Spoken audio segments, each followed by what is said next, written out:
I am Pamela and Burkhalter, and what you're about to see is a recording of a presentation that I've given a number of times on the Gateways, which is a project that I'm launching and rolling out and very excited about. So, the Gateways is an initiative which amalgamates the practical and the sacred, bringing together people from all backgrounds and all walks of life who want to be part of and contribute towards a world and leadership guided by more wisdom, integrity, and sense of oneness, living in deeper connection with themselves, with their purpose and their relationships, and in more alignment with the earth and higher consciousness. So, what I'll be covering is the bigger picture in terms of the key drivers behind this initiative and project and why I feel so called to bring this into the world right now. So, it's the bigger vision and what I see going on in the world, but also why would you want to be part of it? What would you get out of it? And why would you join the Gateways? I will also speak to the concrete steps in terms of what it looks like right now, because it's a project in emergence. Please don't expect perfection. I'm just rolling this out in the next bit of time. And I'll also say a little bit about myself and what I bring to the table and what, so to speak, qualifies me to be bringing this out there. If you would like to have more information or have questions, please feel free to contact me. And hopefully, along the way, or by the end of this, you're going to be as energized and excited about this as me. I look forward to welcoming you to the Gateways.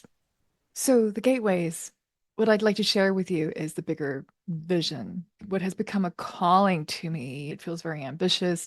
Every time I've shared this, the enthusiasm and the feedback has been that it is what the world needs now. Whether that's the case is yet to be seen. So, let me take you through what I prepared. So, the bigger picture, the why and the vision.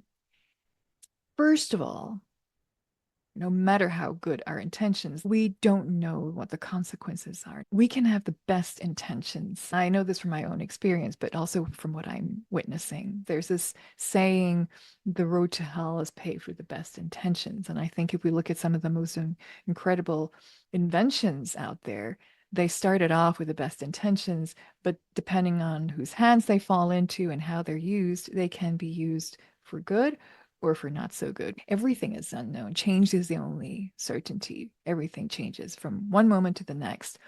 We don't know what's coming tomorrow, literally. We're all on our unique paths individually, but also together. And we're all walking into this unknown individually and together. We have the inner circles we are a part of, typically our families, our closer circle of friends. We are alone and we're not alone as we walk these paths. Then there are these larger collectives around us, which is also on a path, which, the ones we identify with, whether it's our immediate neighborhood or community or country, each collective is on a path as well. And then the whole world is obviously on a path, but there's also the path of what I call the greater whole. So there's the world, but there's also beyond that. This is very much about what we see going on because this is based also on conversations I've had for the last years and looking at what is going on in the world right now. What I have been experiencing, and this is also my personal background and story in a way, is fragmentation. I'm half Hong Kong Chinese and I'm half Swiss. And I've lived in different parts of the world.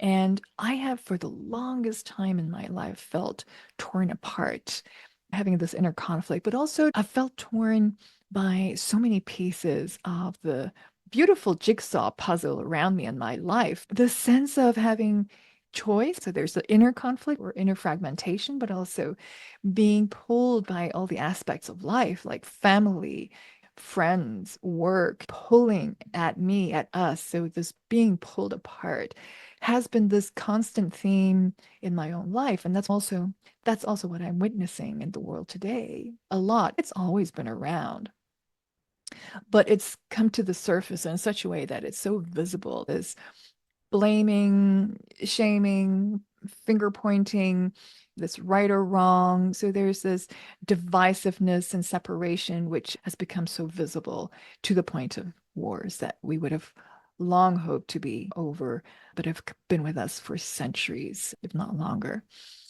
What I have personally noticed and really made a conscious effort in my life because it was draining and I did run into burnout a few years ago. Because everything was taking a toll and pulling me apart so much, I really needed to work on very different levels within me to bring the pieces together. So the last have actually been about amalgamation. You can call it alchemy if you like. I like the word. But it really is about this pulling together and bringing worlds together within my own life. And that's transposing into what I see going on slowly. There are a number of movements out there. So, my project here with the Gateways is one of many that I see going on, each with our own uniqueness and purpose. So, this personal experience of what it's like to bring things together, which takes strength and a centeredness, that has not come of itself. That has taken inner work, it's taken different practices, it's taken a lot of awareness, it's taken challenges which I've had to face and confront, really difficult ones. And at the same time, they have made me stronger from the inside out so that I now really feel like, and this is why I'm doing this, because I feel like I'm ready. I'm pulling the pieces together and I'm weaving, as someone called it, this unique tapestry. And this is my contribution. But it's also what I'm seeing happening in the world so that we're working towards this wholeness where it fits together. This is an amateur illustration of mine, but you get the idea. It's about things fitting together more. There is this interconnectedness. We know that at a deeper level, so that there is that sense of wholeness and the heart and the soul at the middle, the spirit which holds us all together individually, but also as a collective in the world. And so that's that movement that I have experienced and I'm hoping to bring with the gateways and which I already see going on. So, what I've tried to depict here is a little bit of the state of the world versus where I think most of us wanted to go. It's really the sense that there's a lot of murkiness, there's a lot of things that are clouding our hearts from the inside out, but also around us. It wasn't really intended to depict climate smog, but we're depleting the planet. There is the air that could be cleaner, but it's shifting from a place of murkiness to more clarity, but also to more purity. And beginning really again from the inside out, from our hearts, where we're shining and where there's more clarity, where there's more integrity and purity, and everyone blossoming and shining. I've yet to meet anyone who wouldn't want the vision on the right. I don't think it is that black and white, but the idea is this is where we're moving into, or we are striving towards, I think. And this is certainly what I'm hoping to be contributing to with this initiative. There's a sense of urgency that it's time where we need a stronger community, where we bring together what I call the horizontal and vertical, where we could be kinder and more clear, where we're sowing seeds for wiser leadership from within so that it shows up in the outside now and for the future. So this has been the strong message I've been hearing. I feel strongly about, but so many people feel strongly about. So back to this picture of the path that we're on. So we can't foresee all the consequences. They're not foreseeable because there's so many factors involved. However, if we keep doing what we have been doing as humankind, then many predict that we're running into an abyss that it doesn't look good. When I work with young people, and not only young people, but definitely the young people are concerned with what the world is going to look like. So it really isn't looking great if we just continue doing things the way we're doing them. So with our best intentions and not knowing the consequences because there are all these factors, we stand a better chance if we shift certain things. So, what I'm going to show here are aspects that we see going on in the world right now and the shift and what would happen if we were to do things differently on the right, which I think would contribute to better chances of the future looking slightly different. We are across the board in most societies using primarily our rational intelligence. So it's very one-sided. There's been a lot of talk in the last decade around emotional intelligence. My observation and the observation of many is that actually there's a lot of talk about it, but it's not really happening yet. Not only that, but there are many forms of intelligences that we're not taking into account and tapping into. We have our body intelligence, we have nature's intelligence, we have our collective intelligence, we have spiritual intelligence, we have the organic intelligence. So there's all of these that we're not valuing, not honoring, and not bringing together and working with these. And so we're missing a huge opportunity. There's a fragmentation and divisiveness, which I talked about. If we were to shift from a society, from a world which is less fragmented into one where we feel like we are part of the one and we recognize and value and honor interconnectedness, that would be a whole different attitude and way of living.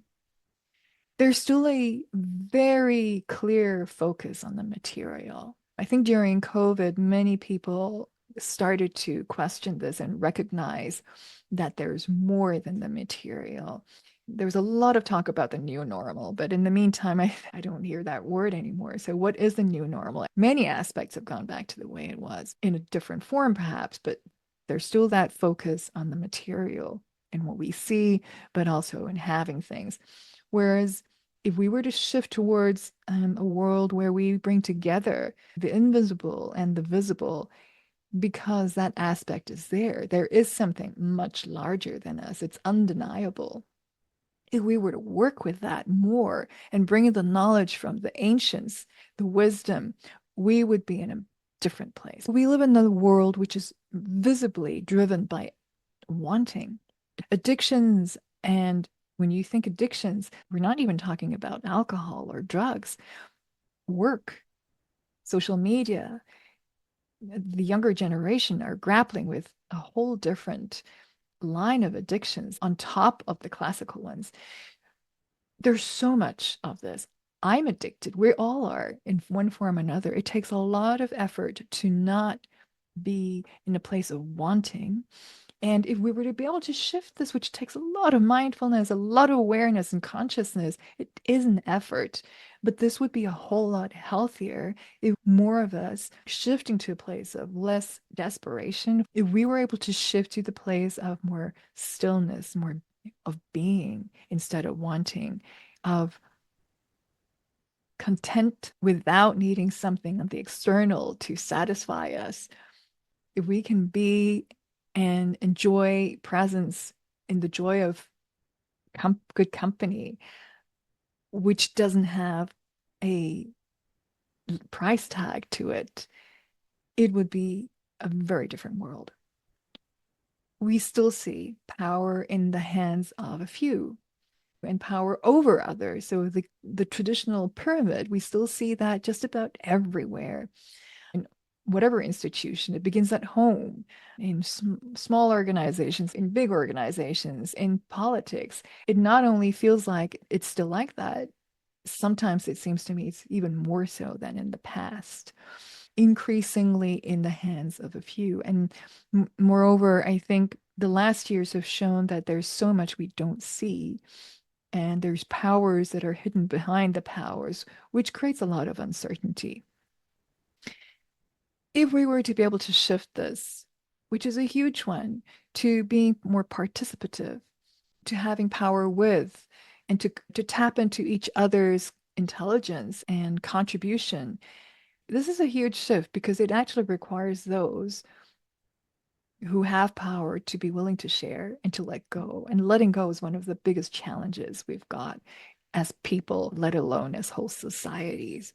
We hold on to what we know, and it's incredibly difficult to let go of that into an unknown territory. And especially when you've had power, when you've had things, if you've had a beautiful big house, it's very difficult to go and live in a tent. People end up still feeling empty, no matter how successful they are, if they're not content on the inside out. We know this, and we still struggle with that shift, even though it is slowly happening. I'm not here to debate climate change and the source of it, but what we are doing as humankind is we are depleting resources in nature. The approach, the how, with a lack of respect, lack of reverence, even though we are becoming more and more aware, more and more mindful, and there's so many movements to take care of nature and resources. The question to me is always how we're going about this. Are we, in taking care of nature, are we really taking care of nature, or are we just shifting the problem to somewhere else? So this requires real honesty. This requires us to look in the mirror and ask ourselves, are we really aligning and caring for nature and for the resources that she offers us? Because we're here as guests on this planet. Sometimes it really seems like we humans think we own this planet.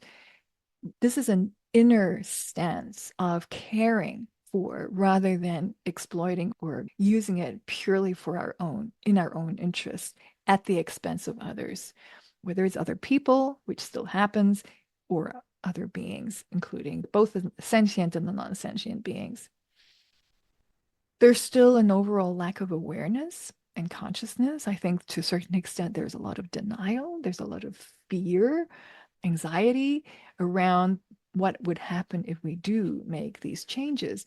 But if we were to live, and I think this is one of the biggest messages, and that is part of the gateways, is if we, and this has been my journey as well, the more and more I've become aware, the more and more I've really tuned into myself, but also to this incredible source of higher wisdom and consciousness of which we are a part. If we listen, and that requires slowing down and stillness and certain practices individually, but again, collectively, if we don't shift and if we stay in this place with blinkers um, as a collective, then we're just going to get more of that which we have, which is violence, the divisiveness. So it's so important that we make this shift. And for those people who are in power, because we need leaders. Not everybody is born to lead. Not everybody wants to be responsible or feel responsible because it's a huge responsibility. No matter how participative there are certain people who will be the drivers. If they were to be guided by wisdom, not only the rational intelligence, not only by personal interest, but to be guided by higher wisdom and consciousness, intuition, the world would look different. There's this shift coined by Otto Scharmer, who wrote Theory U, which makes a lot of sense, shifting from ego to eco. If leadership, any form of leadership, were to live more from these aspects on the right hand side, just imagine the world we would live in. Imagine how decisions would be made. Imagine the world, how it would look, how we would live. It would be completely different. The whole idea of performance and the meaning of success, the definition of success would look completely different if it was defined by these aspects on the right. And I think that too is very crucial. You don't see the words love or peace on this slide, but that would be the result. Let's take an example of artificial intelligence. So imagine, and this is a big unknown, where is it going to take us? If we take decisions around artificial intelligence based on the left, focusing only on the rational thinking, focusing on the materials and the power of a few, with the aspects on the left, versus if we consider other intelligences and use these, make decisions with higher wisdom and consciousness in taking AI into the world and working with AI from this place, there would be a lot less uncertainty, a lot less anxiety. I think it's the absolute minority of people who have ill intentions. But let's not be naive about it. There are people who are greedy, who are focused on their own gain and have ill intentions. But we stand a better chance of making a difference if those of us who want to rise to positions of power or are in positions of power come from this place on the right. And then we stand a better chance of working with those people who don't have the best intentions. So I used to say that I wanted to change the world. I wanted to make a difference. And I love this quote from Rumi. There's so many beautiful quotes from him. So yesterday I was clever, so I wanted to change the world. Today I'm wise, so I'm changing myself. And it's true. So what I've really learned the hard way is that change begins within. When I've tried to change other people, it's only backfired because nobody wants to be changed from the outside, especially if you impose your opinion on them. What I have experienced is that when I've started to shift from the inside, when I've started to do things differently, then things begin to shift on the outside world. It's like Gandhi said, be the change that you want to see in the world. So one of the aspects of the gateways is about inner change. We need to do our inner work. In order to achieve the bigger picture, it starts from within. David Hawkins wrote a number of books and was a psychiatrist as well as researcher into consciousness. One of them is called The Map of Consciousness, which I can really recommend. And what he was trying to show here is that the lower emotions carry a very low frequency. So the negative emotions like shame, guilt, apathy, grief, these are heavy emotions so that their vibrational frequency is on the low side. Whereas those of peace, joy, love are evidently on the higher side and tested that way. And why is this relevant? This is relevant for a number of things. First of all, I think it's important to say none of us are in either or, right? We're not either always in the lower frequency areas or in the high frequency areas. None of us really want to be dwelling in and living in the lower frequency. However, there's another thing to be said. I think part of the issues that we see in the world is because there's a suppression of or an avoidance of admitting or facing, really looking at the causes of the negative emotions. Shame is a big one. Brene Brown has done a lot of work around that for good reason, because it is one of the hugest blockers and darkest places to go to and look at. But unless we look at something, causes for our shame, guilt, and oftentimes these go into childhood. One of the reasons I work with logosynthesis, which some of you may be familiar with, is because it allows us to get there quite quickly and address it and neutralize it so that they no longer get in the way. But if we don't look at it, it's like balloons you're trying to push underwater. They are going to surface at some point again, and usually in such a ways that are even more difficult to deal with. So we can keep pushing away these emotions, or we can look at them and work with them. The other thing is, sometimes we need to go through it and be with it. And that's also what the mindfulness movement has been about, to be with it and be aware of what is. The other aspect that David Hawkins was trying to show, and which is so important as part of the gateways, is this vibrational frequency, and that the individual, that what he concluded was that the minority calibrating at a positive level will counterbalance the weight of the negative.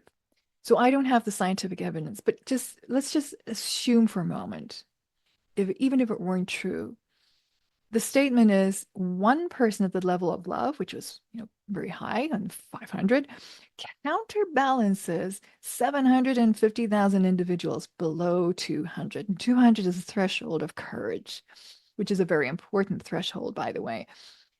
The statement means that it is so worth for each of us, because sometimes we feel so lonely and powerless. It is absolutely worthwhile that we do try to release the negatives and shift our vibrational frequency upwards, because who knows?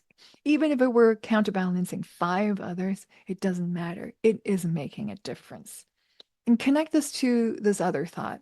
Even the tiniest increase in our own consciousness will benefit the world at large, because love, if you think about your thoughts, and we have about 60,000 thoughts a day, if we have a positive thought, if we have a loving thought, it shifts how we feel during the day. I drew this model a number of years ago, and only recently did I even connect the dots to everything I've said so far. So this connects with beginning from within. Because if we don't feel in connection with ourselves, if we're not in connection with oneness or this consciousness, then everything actually impacts outwards. But if we do, if we pay attention to who we are and how connected we are to ourselves and to our sense of purpose, then things start to shift. There has been a lot of leaning towards the right-hand side on this particular visual. We have tended to pay so much attention to intelligence, to do professional development, to work on relationships in the workplace. And this is not even about formal forms of leadership, our personal leadership. So we lean so heavily on the right, whereas actually we need the whole because we are infecting and influencing the whole from the inside out. We have neglected the heart wisdom. We don't look after our personal development as much as professional development because it's harder to look at. It's easier to go and learn courses on skills and competences. I believe everybody needs therapy. We all carry rucksacks, but a lot of people don't think they need so. Work on our relationships, not just do team building. So we've just tended to care more about the workplace than we do about the rest. Humanity, global ecology might not be left and right, but just saying that we have been very lopsided and it begins from the inside out. What I have been so thrilled about is that there's been so much more research in the recent years around everything that we're talking about here, and especially the bringing together of the vertical, of the spiritual, of the sacred, and the horizontal, which is the 3D world that we live in, which is very much part of the Gateways message and aspiration. So sciences, there's the Institute for Noetic Sciences. There's Ian McIlgrist, who's written two fantastic books and has done a lot of YouTube dialogues. If you don't know of him, look him up because he's done a lot of research around other hemispheres of the brain and brings in the notion of the sacred, which we have been ignoring and not paying enough attention to. There's the Heart Math Institute. They've been around for a long time. There's James Bridle looking into organic intelligence. So there's so many more researches which are evidencing what we intuitively know in addition to existing research in quantum mechanics, the observer effect, and Maharishi effect, and all of this. I'm so glad because I am not a researcher. I'm a practitioner. And there's my experience and there's my intuition. But it's not enough for some people. Sometimes we feel lonely. And I felt often like this. And people have said this to me. I feel like I'm carrying the world on my shoulders on my own. And it's bloody heavy. And it's very lonely. So even though we each have to do our inner work, we are not alone and we shouldn't be alone. This is another quote that many of you might know from Margaret Mead. Never doubt that a small group of thoughtful, committed citizens can change the world because it's the only thing that ever has. It's true. If you think about Greta Thunberg, and I'm probably not pronouncing her name right, but this one teenager managed to create an incredible movement thanks to social media, which we can use to our advantage or to our disadvantage, depending on how we use it, whether we use it with wisdom or not. But the point here is we are not alone. And what I've tried to depict here, and I actually drew this years ago with the sense that we're just rushing headlong without really thinking or being aware of what's going on into an abyss. And I used to be one of these people in gray. And I want to say here, this is not about being superior or thinking we're better than. This is about awareness. And I think there's been a lot of waking up in recent years. Some days I'm a gray person. So it's not a static thing, but it takes stillness, it takes strength to actually stand still. And everybody's got a heart. Some days my heart is not pure, it's not soft, but I would like to think that my awareness has increased over time and that more and more of us are shifting towards let's not get caught up in the gray with our heads down without thinking, but really start to stand still and look around us and go, what am I actually doing here? What is actually going on? And how can I stand still, connect so that I can come from this place of wisdom and guided consciousness. So we need each other. We can't do this on our own. We need each other and we are there. So it's about connecting those of us who are there to strengthen ourselves individually, but also to strengthen each other. So why would you individually want to be part of this, apart from everything I've shared? Again, it's back to the unfolding of the unknown. But if we were to do so in as consciously and as aligned way as possible, this is what I think the shift is about. I think many of us carry a certain heaviness, or we carry baggage and a sense of fragmentation. And if we were able to lighten up so that we have less baggage through inner work and feel more lightness and wholeness, I think many of us are striving for that. I think there's been a lot of fatigue, there's frustration, we're not looking after ourselves well enough, or we're sensing there's a low motivation. And imagine living from a place where we're all healthier in every aspect, not only physically, but emotional health, mental health, spiritual health, and then feeling more energized. I know a lot of people who are also, thanks to COVID in a way, recognizing that they're not actually feeling fulfilled in the workplace. And so they're questioning their sense of purpose. Now, imagine living from a place with more clarity around your own path, around your own purpose or sense of purpose, and which changes over time, but simply more clarity brings so much more lightness with it and relaxedness. It's very easy to feel wobbly and off balance and ask ourselves, so who am I really? And this sense of identity is so important. Imagine having more clarity around who you are, about having this strengthened core that I was talking about before, and a higher sense of self and living from that place. If we are overreactive, if we get triggered easily, don't have clear boundaries, are challenged by relationships, this is tiring, this is draining, and can lead to burnout. All these things on the left added together can lead to burnout. Imagine living from a place of clearer boundaries, healthier boundaries, with less drama at home and at work, having healthier relationships at home and at work. There is a sense of aloneness. There is that carrying the world on the shoulders, a sense of powerlessness, looking at what's going on in the world, especially. There's a real need to belong to community, but also to want to contribute to a bigger cause. So, what if we were to have more of a sense of mutual support and contribution and inspiration, where we're supporting each other, also a sense of belonging and togetherness to come from that place? We're not really fully connected with ourselves or our intuition, and we don't really live or trust in a higher guidance. So imagine again, if we were individually more aware, listening more closely to our inner guidance and higher wisdom. So more in connection with ourselves, but also the above and below. Our lives individually would look different and it would spill over into the collective.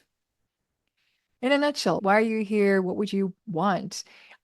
Why would you want to be part of the gateways?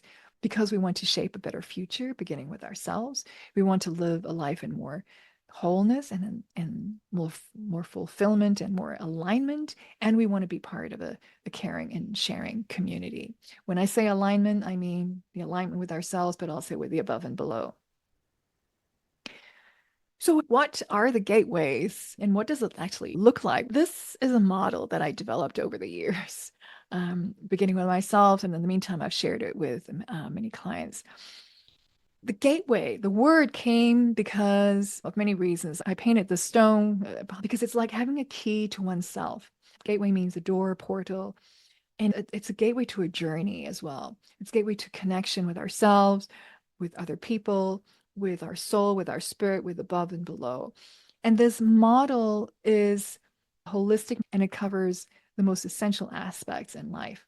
I'm going to explain this model very shortly, just to give you a sense, because it plays a key role in the whole gateways. And that's why it's part of the foundation keystones.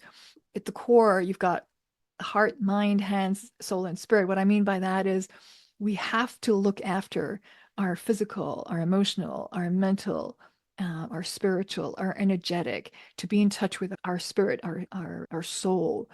And we need to nurture these in order for us to be a pillar in the flower that doesn't wobble. It's a process, it's dynamic. The rings represent boundaries. We need these healthy boundaries. We need to know that we're safe, and our immediate environment plays a big role in our lives. The petals represent the different aspects of our life. We also call them socioenergetic fields. So, what society thinks, aspects of our life, and examples are geography, finances, significant partner, family, children. Work happens to be a petal, which is usually very big. And so you can imagine when you draw your own flower, oftentimes these petals are not equal sizes. They're going to be lopsided. And if they're lopsided, and this is a dynamic process, there's an interaction and interlooping between all of these aspects. The flower is in constant motion. And then there's the vertical where we have those 5 core aspects that I mentioned in the beginning, but also the connection with above and below. How grounded are we? How well rooted are we? Or are we up in the air, always in the whatever dimensions and not grounded into this earth? Because we live on a 3D dimension. So we need to be in touch with the 3D aspects of life. We can't ignore life around us. We need to, in this world, still make money in order to survive. The vertical really represents this being in touch with above, so that we also tap into this consciousness that is there, the huge resources that are available to us. And those of you who have young children, you know that they tap into this. And over time, if we're not careful, they forget to tap into it. The great news is that we can relearn anytime to tap into not only intuition, but really higher guidance. So the pillar and the flower is a simple model. It's a framework which you fill in with content, which we fill in together. It's the reason that this model is like a red thread or fil rouge, actually, that runs through the gateways because it encompasses all the most important aspects of life. The gateways keystones. So we're getting a little bit into the nitty-gritty here. I've called these the gateway keystones because they are the foundation, the beginning of what actually is an expedition. The keystones have essential components, and they're 4 key models. The pillar and the flower I just talked about. The iceberg, in the meantime, I think is a very well-known metaphor for it's a mirror. It's one we work with intensely to get to know ourselves, because there's the observable part above the waterline, and then there's all the drivers below the waterline which drive our behavior. So it's really a model which allows us to look at ourselves. The double iceberg is one where, which actually I came up with because of an extremely difficult relationship I was going through. And it has been a lifesaver where relationships are concerned. The overview effect is a term coined by Frank White to explain the cognitive shift which astronauts experience when they go into space and they see this incredibly beautiful, fragile planet dangling there in the dark space, and realize how fragile she is, but also how rather stupid we are as human beings, because we're all living on this tiny planet. And yet we make big deal out of small things, and we're fighting each other instead of living together in harmony and in more oneness. In a nutshell, the keystones equip us with frameworks which cover the essentials of life. Our life, in a holistic view, knowing ourselves, relationships, which play an incredibly important part in everyone's lives. And then there's the shift that we make in terms of changing our perspective to one which we are sometimes really not aware of, because we are so focused, so overly focused on the tiny speck of dust on our cupboards. Instead of seeing the bigger picture. So the Gateways Keystones is the foundation, as I mentioned, in the beginning of this expedition. The idea is there are going to be different groups and cohorts participating in the Keystones so that we start to form a community over time. There's a possibility of joining this overall community, and we're sharing, and free resources are available. And the common denominator is the keystone, so that we're all speaking a same language. I think that's enormously important, that the starting point is the same. There is going to be an Expedition Light, which is subscription based for those who want a little bit more to continue the momentum. where there's a sense of continuity, accountability, where there's a regular input with research, but also group conversations, group coaching, so that there's a realness, aliveness to it where people can join into conversations versus the chats in the community with offers like meditations or guest speakers. That's still in the making. There are going to be over time what we call the deep dives, and we deep dive into aspects of the flower, whether it's the calling, the meaningfulness, sense of purpose is so important, or for people who want to deep dive into the beyond and really learn how to connect above and below more, whether it's with intuition or channeling, etc. So there's these modules, if you will, which will be available over time, but the basis is the keystones. There are programs I'm designing and which are already underway, and they're packages which include the keystones. So what that means is that, so let me give you an example. The Gateways to Inner Leadership. I am bringing together a group of 12 leaders max, so that it's like a focus group. They go through the keystones together, and because they are all leaders and organizations, they will share common challenges and issues. And this is over a few months where they get not only the keystones and work with that, but also there's a group coaching aspect, there's the immersion, there's follow through. It's a form of training and self-development at the same time. And I also teach logosynthesis 101 so that they can apply it for themselves to help self-regulate. So, which is a form of emotional intelligence. And logosynthesis is extremely useful for both self-awareness and self-management. And here too, a lot of the focus is not your normal kind of leadership, but one which really brings together the intelligences, the practical and the sacred, so that, again, we're living the flower. We're looking at how we can be this flower, the kind of flower we want to be. And so that's an individual journey, but the collective journey as well. So I'm really excited about this program because I know that there's so many leaders out there, people in leadership positions who want to grow personally. They want to live with more intuition and in a more spiritual way, but the environment around them doesn't necessarily nurture that, or it's not conducive for that. And so they can feel very lonely at times. To bring people across the board, across organizations, so that there's this cross fertilization and strengthening of individual and the collective, but also within organizations at some point, feeding mind, heart, the hands, because it's got to be practical, it's got to show results, and the soul, with a sense of community and accountability that comes with this as well. That was one example of a program that is including the keystones for a target audience. I'll be offering that also for young adults. And what's going to happen over time as part of the bigger picture is people who join the keystones are going to be part of this bigger community. The idea is that this will become a very nurturing community. Why me? I'm half Swiss, half Hong Kong Chinese. I've lived in different parts of the world, and I began my professional life as a lawyer. I worked in the corporate world, and in 2003, I took the big, I was a little bit younger then, that's 20 plus years ago.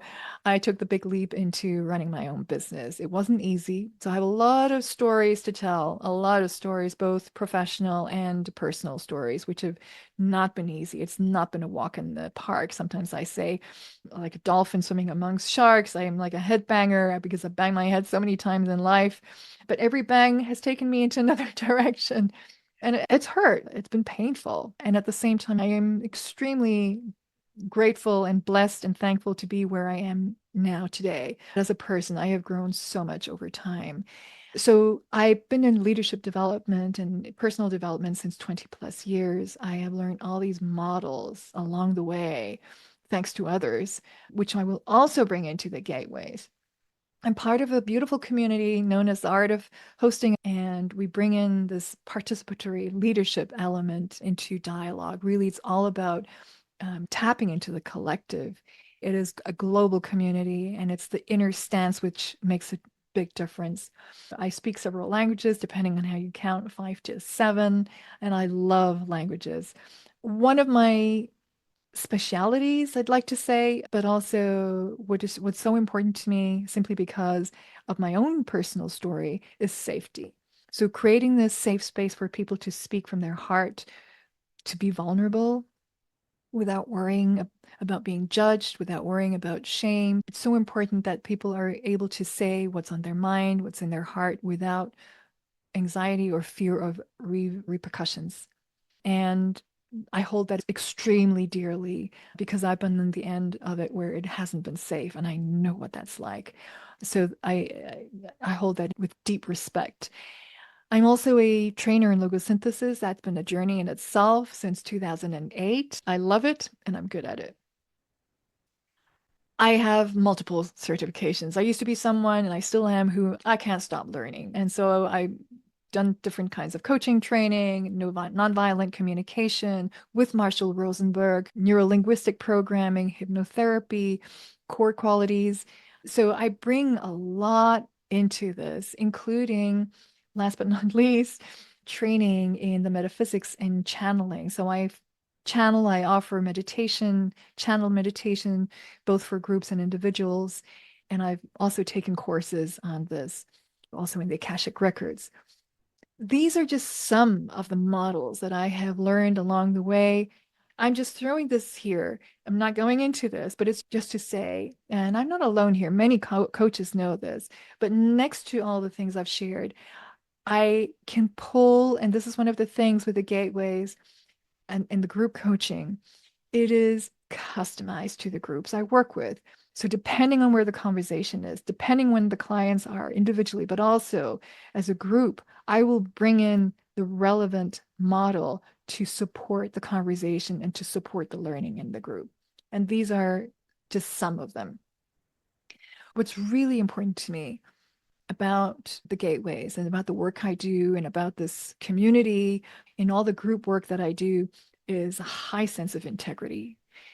It's humility, and it's honoring each other and whatever comes up, whoever is there.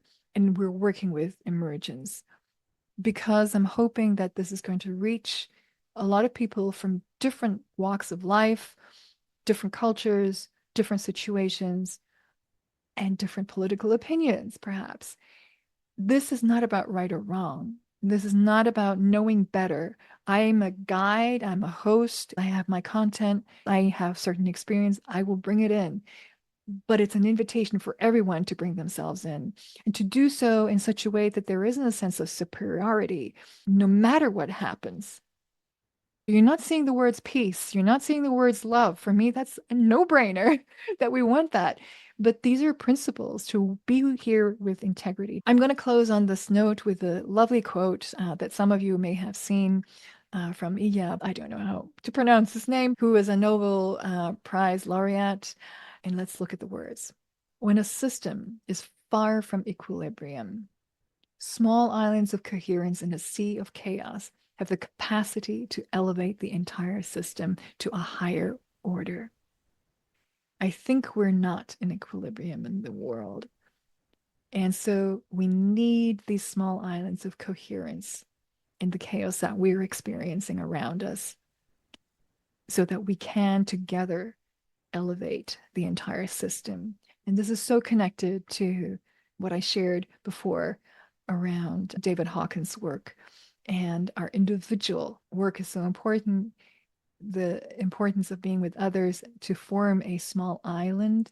And so I'm hoping that we can form a small island together and not underestimate the difference that we can make whilst doing our inner work, which is so essential because it's so easy to go off kilter and react or overreact. And so it's this constant process. It's dynamic and it's living. And that's why the pillar in the flower is key, because flowers are fragile. We need that pillar so we don't wobble. And fragility also means that there's a beginning and end to everything, and that is life. So no matter what happens, I don't see a choice. I'm putting it out there, and I'm really hoping that you feel called to join me on this and look forward to welcoming you. Thank you so much for listening and for being here.